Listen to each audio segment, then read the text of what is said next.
દેશી રેકોર્ડિંગમાં ફૂલ દેશી વાર્તાઓમાં મિત્રો તમારું સ્વાગત છે।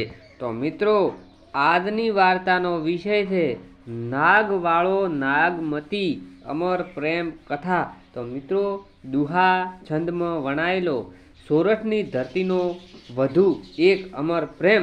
તમે મિત્રો ધ્યાનથી સાંભળજો। વાત ગીરના જંગલોમાં વસેલા એક નાનકડા કાઠીના ગરાસમાંથી ઉદ્ભવે છે। આજે જ્યારે વાતે વાતે વિજ્ઞાનની વાત કરવાને ટેવાયેલી પરદા છે, ત્યારે પોતાનું જીવન બચાવનાર રાજાને ત્યાં જન્મ લેવાનું વસન આપી જન્મ લેનાર નાગની વાત કોઈને ગળે ઉતરે નહીં। એમ છતાં આવી કથામાં એવું શું છે કે કેટલાય વર્ષોથી લોકમુખે વહેતી રહી છે અને આજે એટલી જ લોકપ્રિય છે, આ સમજવાની જરૂર છે। તો મિત્રો કાઠી દરબાર ગમરવાળાએ એક નાગને ગારુડીના હાથમાંથી છોડાવ્યો એટલે નાગ દેવતા એમને સપનામાં આવ્યા અને તમે મને ગારુડીના હાથમાંથી છોડાવ્યો, મારા ઉપર તમારું ઋણ ચડી ગયું છે, એટલે ઋણ ઉતારવા હું તારી રોણીને પેટે આજથી 9મા મહિને જન્મ લઈશ।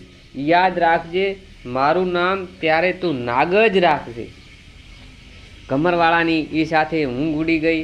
તે પોતાના સપનાને જ વાગોળી રહ્યો હતો, ત્યાં સામે જ હાચો એ જ નાગ દેખાયો ફરી। ગમરવાળાએ નાગ દેવતાને હાથ જોડીને પ્રણામ કર્યા, પછી એકલિંગજી મહાદેવજીની ભક્તિપૂર્વક પૂજા અર્ચના કરી પાછો પોતાના ગરાસ ભણી રવાના થયો। સમયનો વેણ વહેતો થયો। ગમરવાળા વાત જાણતા હતા કે નાગ દેવતાએ વસન આલ્યું છે એટલે જરૂર એની કાઠિયાણીને ખોળો ભરાશે। એમણે એ વાત બધાથી ખાનકી રાખી। જોકે રાણીને એમણે કહ્યું હતું કે એકલિંગજીની કૃપાથી તમારે ખોળે બાળક રમતું થશે। કાઠિયાણી પણ પૂરી ભક્તિથી એકલિંગજીની સેવા કરતા હતા। સમયાંતરે રાણીને ગર્ભ રહ્યો અને પૂરા માસે એક અપાર સુંદર પુત્રનો જન્મ આલ્યો। ગમરવાળાના રાજમાં તો ચારે ફેર આનંદ છવાઈ ગયો।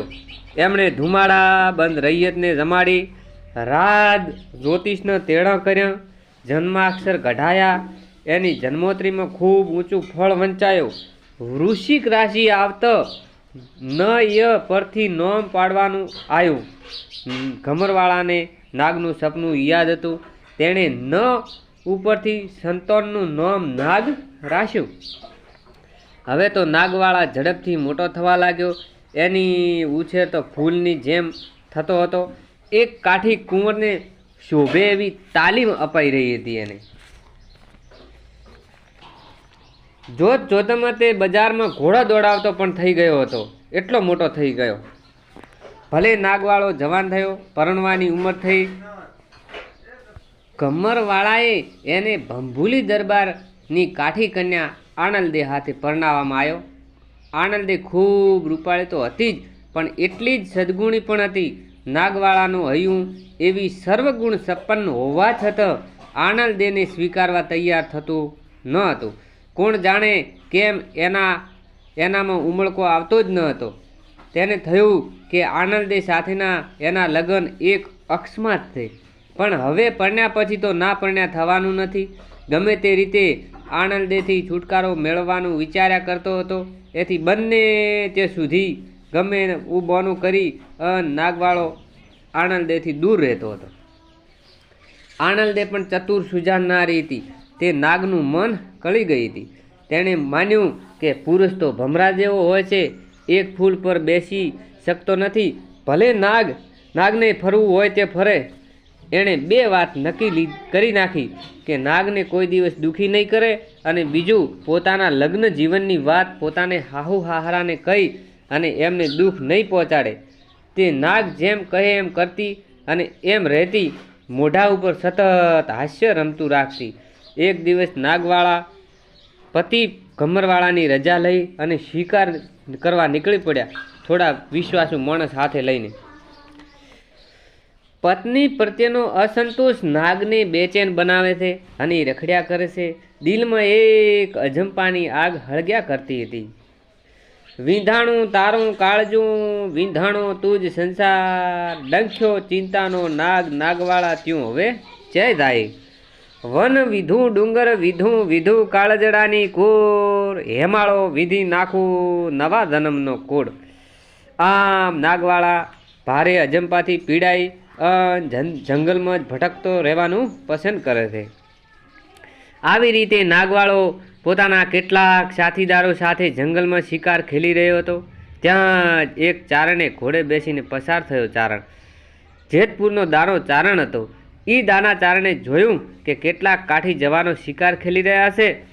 તો દાનો એમની નજીક આવ્યો ને અને બોલ્યો કે એ આપા રામ રામ. એ રામે રામ ભા ચારણ લાગો છો? એક જવાને પૂછ્યું. હા આપા દાના ચારણ, મારું નામ જેતપુરના કાઠી દરબાર ચોપરાજવાળાના રાજમાં રહું છું. ચારણે કીધું. આવો આવો કવિ, હવે તો ભેરા કસુંબા પાણી કરીએ પછી જ આગળ જજો. મારું નામ નાગવાળો, જેતપુર જેવડો તો નહીં પણ એક નાનકડા સમિયાણાના ગરાહના ઘમરવાળાનો દીકરો છું.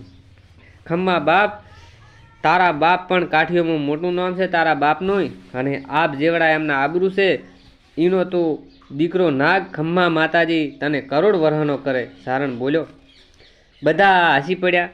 નાગ પણ હસતા હસતા બોલ્યો કે દેવી પુત્ર, 1 કરોડ વર્ષ જીવવાનું કહીને તમે આશીર્વાદ આપો કે શ્રાપ? ફરી બધા હસી પડ્યા. દાના ચારણને લઈને બધા રાવટીમાં આવ્યા. કહુંબાની જયપત ઉડી બધા જ રંગમાં હતા. અને હે ચારણ, વાત ઉપાડી કે આ અપ્સરાઓ ખરેખર ચોય વસ્તી છે. નાગવાળાએ રંગમાં આવીને કીધું. ભાઈ આટલું બોલી અને રંગમાં આવેલો દાનો ચારણ બોલી ઉઠ્યો કે સોરઠ છે સુહામણું, ઊંચો ગઢ ગિરનાર, હેજલડે હાવજ ધૂણે હરવા નરને નાર. નાગવાળા અપ્સરાઓ આ સોરઠની ધરતી ઉપર જ વસે. અહીં ન વસે તો બીજે વસે ક્યાં? જ્યાં નજર ફેરવો ત્યાં અપ્સરા જ હશે. કવિરાજ, કહુંબાનો રંગ ચડી ગયો કે શું? નાગવાળા બોલ્યો. દાનાને નાગના શબ્દો લાગી તો ગયા પણ ગરવા ચારણે જણાવવા ન દીધું. હળવેથી બોલ્યો કે આપા, કાઠીઓ રાજપૂતો અને ચારણોને તો ગળથુથીમાં જ કહુંબો અપાય. અમને એનો કોઈ કેફ ન નડે. ભાઈ મારી એક વાત સાંભળી લો નાગવાળા, પછી નક્કી કરજો કે હોનમાં બોલું છું કે કેફમાં. નાગવાળો સ્તબ્ધ બની અને સાંભળી રહ્યો. દાના ચારણે વાત શરૂ કરી કે આપા, હજુ 8 દી પહેલાંની વાત છે. સોપરાજવાળો અધાર પસેડી ઓઢી અને નગર ચર્ચા કરવા નીકળેલો અને ફરતો ફરતો ભાદરને કોઠે આવ્યો. ભાદર નદીને કોઠે કોઈ સ્ત્રી રડતી હોય એવો અવાજ સંભળાયો. ચોપરાજી એ રડવાના અવાજ આવતો હતો એ દિશામાં આગળ વધ્યો. ભાદર નદીને કિનારે એક અવાવરું વાવ છે અને એ વાવમાં 4 સ્ત્રીઓ બેઠી હતી. 4માંથી એક રડતી હતી અને 3 એને સમજાવતી હતી. આ જોઈ અને ચોપરાજવાળાએ રાડ નાખી. કોણ છો તમે? અડધી રાતે વાવમાં આ શું કરો છો? એ સ્ત્રી રડતી બંધ થઈ ગઈ. તેમાંથી એક બોલી, અલ્યા અમારી પંચાયત તું છોડી દે અને તું તારે રસ્તે પડી જા.